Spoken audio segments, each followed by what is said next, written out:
What's going on, lads? It's Jake and welcome to the first episode of my new series on my channel, Tips and Tricks on Call of Duty on different game modes. We're starting off on the game mode Domination. Stormfront is the map that we will be playing here today, and this new series is just going to be me giving my tips and my tricks and what I do on the different game modes to make me, basically it's all about winning the games. I'm not here to get the best KD, I just want to get all the wins and carrying my team forward, because I do play with another couple of mates on this.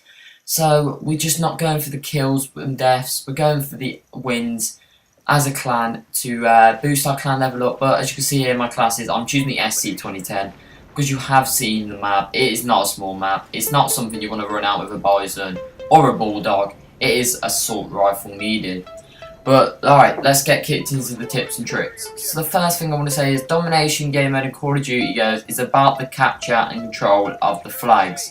It's slightly less intense than Cranked or Blitz, but it's more objective based than Team Deathmatch.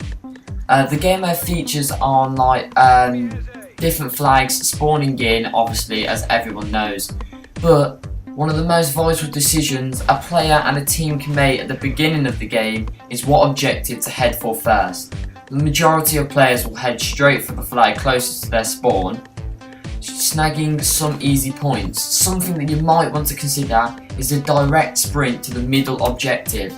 This gives you an upper advantage on your other opponents. This makes them all go for their spawn flag, and then you've got time and you're getting them points and you've got that flag before them. Now, if you're playing with teammates, two of you might, if you've got 4 people mates playing with you, 2 of you might want to go for the spawn flag and 2 of you might want to go for the middle of the map. This is one of the most intense game modes I find is basically on the game. You might want to tell one of your teammates that maybe one of them might use a sniper, one of them be the submachine gunner, flanking around the back, one of them be the assault rifle holding down that B objective, covering your back, and basically it is all about the points on this game. Now, if you can try and triple cap on this game mode, it is quite good to do, but I tend to find if you go for the triple cap, you'll always be losing another flag, and if that flag is B, don't even bother triple capturing, because B is the most important flag on the game mode, as everybody knows. By allowing the enemy to keep one objective, you keep them spawning at that one location and in front of you. Besides being spawn camped isn't fun and it leads to players quitting. If the opposing team quits, that doesn't make for much of a game. But if you're keeping one flag that the enemy does have, as you can see here, we have C and we have B. If their team have A and just A only, we know where they're going to be spawning. We can hold a defensive line at B, get into some of them buildings, and we can cover B when they're all rushing out them buildings trying to get the B flag. We'll have the upper advantage on them because we'll be aiming down our sights and we'll be prepared and ready for them to fight. Might sound a bit intense, but you know, this is what the game's all about. Let's assume that you're losing the game and only control one flag. Most of your team will almost certainly bang their heads against the brick wall that is the middle objective. Take this opportunity to travel around one of the flank routes. As you can see, I am travelling around the back of my opponent. Now what this gives me is, they don't suspect me to be around there. They don't suspect me to be behind them. So the ones that are snipering, looking out, covering their B flag or trying to get the B flag, I'm coming from behind them and picking them off at my will, one by one. Now this is a very good tactic to use and most pro players use this, but I want to say that this is probably one of the best tactics to use, flanking on Domination, because it's the most surprising to your teammates. By taking their natural objective away from them, it gives your team an opportunity to take over the middle ground. So if you're triple capping them, or maybe if you've taken C and you haven't got B, you've got C and A, then what you want to do is their whole team is going to rush for one of them flags. Whole of their team, if you have a pretty crap team against and they haven't got much idea of what they're doing, they're all going to rush for that one flag, whether it be A, whether it be C. So this gives you the opportunity to rush into B and take it at your own will. So I am using the SC2010, and it is a very nice gun. I really enjoy using this gun on Call of Duty. It works really well with Domination because you can just aim down your sights, which I normally do, keep my button on that left trigger, and just hold down an objective. Basically, that's all you've got to do on this game mode, and especially if you're an objective player and you want to win the game.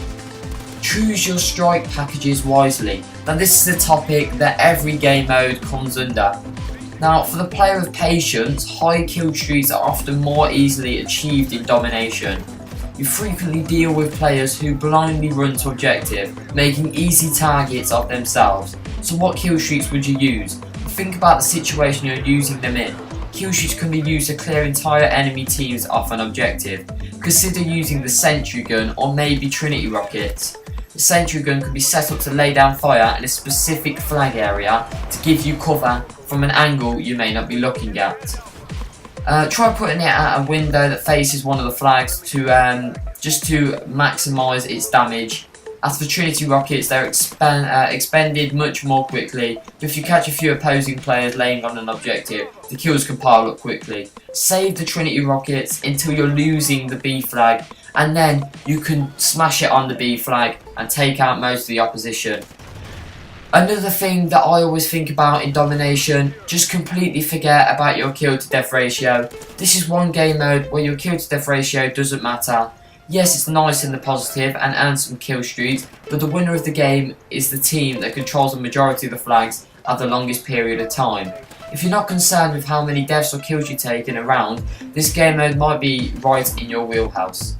Try moving them from objective to objective, always keeping the pressure on the opposition. This is a great tactics that I use on this game mode, and it seems to be working out well.